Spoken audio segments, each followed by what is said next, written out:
Top quality और consistent performance के लिए सिर्फ सिल्वर पंप नाम याद रखना।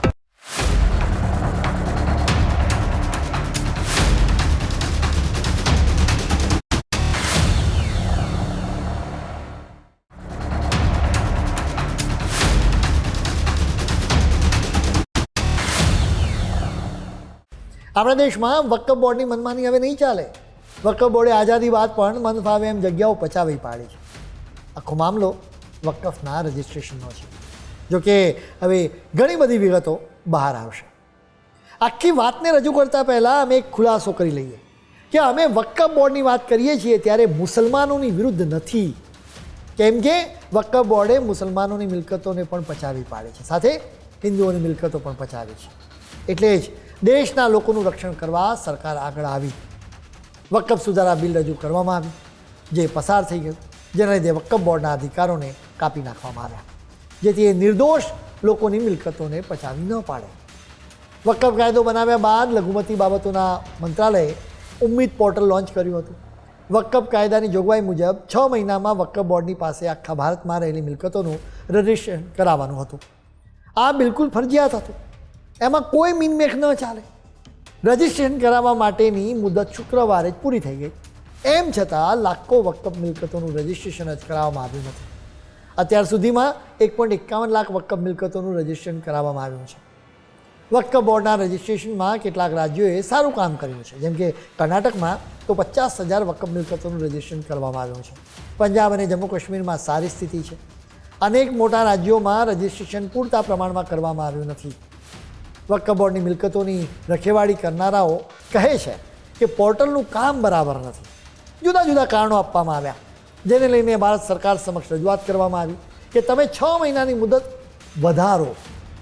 કેન્દ્રીય મંત્રી કિરણ રિજિજુએ ચોખ્ખી જ ના કહી દીધી કે હવે મુદત વધારવામાં નહીં આવે. જોકે વકફ તરફથી ઘણા બધા લોકો આગળ આવ્યા કે પોર્ટલના પ્રોબ્લેમના લીધે રજિસ્ટ્રેશન થઈ શક્યું નથી. એટલા માટે જ રિજિજુએ તેમને એટલું જ આશ્વાસન આપ્યું છે કે જે લોકોએ ખરેખર રજિસ્ટ્રેશન માટે કોશિશ કરી હશે પરંતુ ટેકનિકલ ખામીના લીધે નહીં થઈ શક્યું હોય તેમના માટે કોઈ ઉપાય શોધવામાં આવશે. માત્ર ને માત્ર આવા લોકો માટે જ 3 મહિના સુધી કોઈ આકરા પગલાં લેવામાં નહીં આવે, તેમને ભારે ભરખમ દંડ નહીં કરવામાં આવે. આવા લોકોને જ રજિસ્ટ્રેશન માટે ફરી તક મળશે.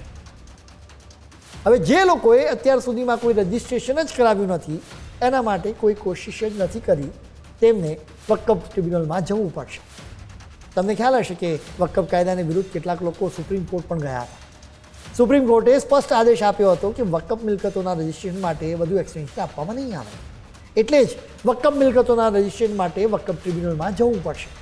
હવે ટ્રિબ્યુનલને લાગશે કે કોઈ સાચા કારણને લીધે વકફની પ્રોપર્ટીનું રજિસ્ટ્રેશન નથી થઈ શક્યું, એટલે એવી સ્થિતિમાં ટ્રિબ્યુનલ રજિસ્ટ્રેશનની મુદત વધારી પણ શકે છે. હવે રિજિજુએ પણ મીડિયા સાથેની વાતચીતમાં સ્પષ્ટ કહ્યું છે કે રજિસ્ટ્રેશન નહીં કરાવવાનું એક કારણ એ છે કે વકફ બોર્ડની અનેક મિલકતો માટે પૂરતા પુરાવા જ નથી, દસ્તાવેજો જ નથી. તમે વિચાર કરો કે આખા દેશમાં કુલ 9 લાખ વકફ મિલકતો છે, જેમાંથી માત્ર 1.5 લાખ મિલકતોનું જ રજિસ્ટ્રેશન કરવામાં આવ્યું છે.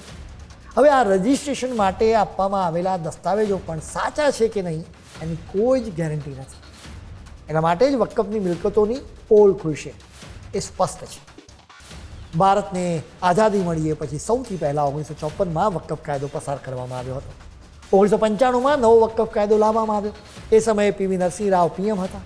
તેમણે લોકોની પ્રોપર્ટી પર કબજો કરવા માટે વકફ બોર્ડને વધારાના અધિકારો આપ્યા, જેના લીધે સ્વાભાવિક રીતે વકફ બોર્ડે મન ફાવે એમ લોકોની પ્રોપર્ટી પર કબજો કરવાનું શરૂ કર્યું. વકફ બોર્ડ ઈચ્છે એ જમીન પર કબજો કરવા લાગ્યું.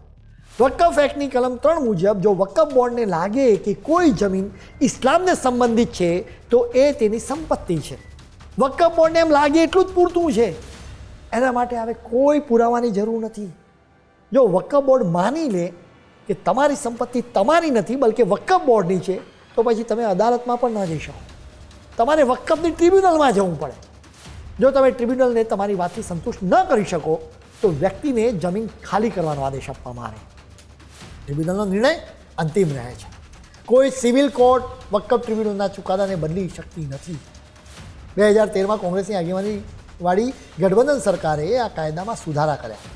હવે વકફ બોર્ડને અનલિમિટેડ અધિકાર આપી દેવામાં આવ્યા. વક્ફ બોર્ડની ટ્રિબ્યુનલના નિર્ણયને પડકારવા માટેની અપીલ કરવાનો અધિકાર પણ ઘટાડી દેવામાં આવ્યો.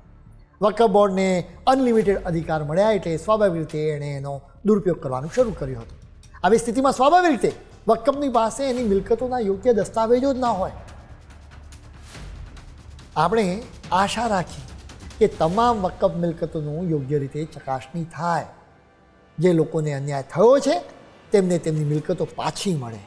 સરકારી જમીન પરથી પણ દબાણો દૂર થાય. અત્યારે તો એ દિશામાં કામગીરી ચાલતી હોય એમ લાગી રહ્યું છે.